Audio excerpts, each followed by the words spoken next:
ஹர ஹர சங்கர ஜய ஜய சங்கர ஹர ஹர சங்கர ஜய ஜய. தெய்வங்களுக்கும் கர்மா உண்டு தெரியுமா? செய்த தவறுக்கு தெய்வமாக இருந்தாலும் தண்டனை அனுபவிக்க வேண்டும். உப்பு தின்னவன் தண்ணீர் குடித்துத்தான் ஆக வேண்டும். நாம் யாருக்கு எந்த தீங்கும் செய்யவில்லை, பின் நமக்கு ஏன் இந்த கஷ்டத்தை ஆண்டவன் கொடுக்கின்றான் என்ற சந்தேகம் நம்மில் பலருக்கும் ஏற்படும். ஏனெனில் செய்த தவறை நியாயப்படுத்துவது மனிதனின் பிறவி குணம். ஆனால் இறைவன் அப்படிப்பட்டவன் அல்ல. செய்த தவறுக்கு தண்டனை வழங்குவதில் அவன்தான் சரியான நீதிபதி. அதற்கு மகாபாரதத்திலேயே உதாரணம் இருக்கின்றது. குருக்ஷேத்திரம் யுத்தம் முடிந்து விட்டது. ஹஸ்தினாபுரத்து அரசனாக தர்மன் முடிசூட்டி கொண்டான். பாண்டவர்களின் வம்சத்தையே அழிக்க முயன்றதால் மன நிம்மதியின்றி துரோணரின் மகன் அஸ்வத்தாமன் அலைந்து கொண்டிருந்தான். அவன் மனதில் ஒரு சந்தேகம் ஆட்டி படைத்தது. தன் தந்தை சத்தியவான் செஞ்சோற்றுக்கடன் தீர்ப்பதற்காகவே துரியோதனனுக்கு ஆதரவாக போர் புரிந்தார். ஆனால் அவரை பாண்டவர்கள் தான் இறந்ததாக பொய் சொல்லி அநியாயமாக கொன்றுவிட்டனர். என் தந்தை செய்த தவறு என்ன? என் மனதுக்குள்ளேயே புலம்பிக் கொண்டிருந்தான்.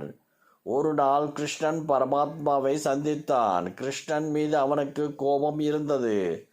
அதனால் அவனிடமே தன் மனதில் இருந்த சந்தேகத்தை கேட்டான். என் தந்தையை பாண்டவர்கள் அநியாயமாக கொன்றதற்கு நீதானே காரணம். அவர் செய்த தவறு என்ன என்று கேட்டான். கிருஷ்ணன் சிரித்துவிட்டு, செய்த பாவத்துக்கு யாராக இருந்தாலும் தண்டனையை அனுபவித்துத்தான் ஆக வேண்டும் என்றான். அப்படி என்ன என் தந்தை பாவம் செய்துவிட்டார் என்று கேட்டான் அஸ்வத்தாமன்.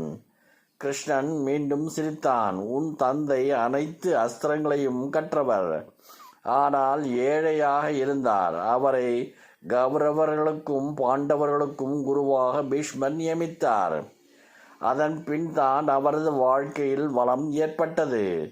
கௌரவர்களுக்கும் பாண்டவர்களுக்கும் சகல வித்தை உட்பட அனைத்தையும் கற்றுக் கொடுத்தார் உன் தந்தை. ஒரு நாள் அவரை ஏகலைவன் என்ற வேடுவர் இனத்தைச் சேர்ந்த சிறுவன் சந்தித்தான். எனக்கு வில்வித்தை கற்றுக் கொடுங்கள் என உன் தந்தையிடம் கேட்டான். அரச குமாரர்களுக்கு சொல்லித் தருவதால் ஏகலைவனுக்கு கற்றுத்தர தோணர் மறுத்துவிட்டான். ஆனால் ஏகலைவன் உன் தந்தையை போல் மண்ணில் சிலை செய்து குருவாக வழிபட்டு வில் வித்தையை தானாக கற்றுக்கொண்டான். சில ஆண்டுகளுக்கு பின் ஒரு சந்தர்ப்பத்தில் ஏகலைவனின் வில்வித்தை திறமை அர்ஜுனனுக்கு தெரிந்தது. அவன் துரோணரிடம் கோபம் அடைந்தான். ஏகலைவன் தானே கற்றுக்கொண்டதை அர்ஜுனனிடம் தெரிவித்து அவனை உன் தந்தை சமாதானப்படுத்தியிருக்க வேண்டும். ஆனால் அவர் என்ன செய்தார் தெரியுமா? வில் வித்தைக்கு மிகவும் தேவையான கட்டை விரலை குரு காணிக்கையாக ஏகலைவனிடம் உன் தந்தை கேட்டார். அவனும் மகிழ்ச்சியாக கொடுத்து குரு பக்திக்கு நீங்காத புகழை பெற்றார். அரண்மனை பணி போய்விடும் என்ற சுயநலத்தில் உன் தந்தை சுயநலமாக நடந்து கொண்டு ஒரு வேடனின் திறமையை பாழடித்தார். ஏகலைவனுக்கு பெருமை கிடைத்தாலும் அவனது எதிர்காலம் வீணானத்துக்கு உன் தந்தைதான் காரணம். இந்த பாவம்தான் உன் தந்தையை போர்க்களத்தில் மகன் இருந்ததாக எண்ணி ஏற்பட்ட சோகத்தில் மரணமடைய வைத்தது.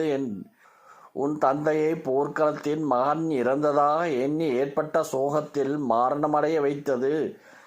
துரோணர் தியானத்தில் இருந்தபோது அவரை திரௌபதியின் சகோதரன் அநியாயமாக கொலை செய்தான். அதை தடுக்காமல் வேடிக்கை பார்த்து கொண்டிருந்ததால் பாண்டவர்கள் தங்களின் வாரிசுகளை இழந்தனர் என்று கூறி நிறுத்தினான் கிருஷ்ணன். உண்மைதான் என ஒப்புக்கொண்ட அஸ்வத்தாமன், நீ நினைத்திருந்தால் இந்த யுத்தம் நடக்காமல் தடுத்திருக்கலாம். ஆனால் ஒரு வம்சமே அழிவதை வேடிக்கை பார்த்தார். உனக்கு தண்டனை கிடையாதா என்று கேட்டான் அஸ்வத்தாமன். ஏன் இல்லை? ஒரு வம்சம் அழிவதற்கு காரணமாக இருந்தால் என் வம்சம் அழிவதை பார்த்த பின் தான் எனக்கு மரணம் ஏற்படும் என்றான் கிருஷ்ணன். உண்மைதான். யாதவ வம்சம் அழிந்து காட்டில் தனிமையில் தியானத்தில் அமர்ந்திருந்த போது மான் என நினைத்து வேடன் எய்த அம்பால் கிருஷ்ணன் உயிர் பிரிந்தது. செய்த தவறுக்கு தெய்வமாக இருந்தாலும் தண்டனை அனுபவிக்க வேண்டும். உப்பு தின்னவன் தண்ணீர் குடித்துத்தான் ஆக வேண்டும். ஹர ஹர சங்கர ஜய ஜய சங்கர ஹர ஹர சங்கர ஜய ஜய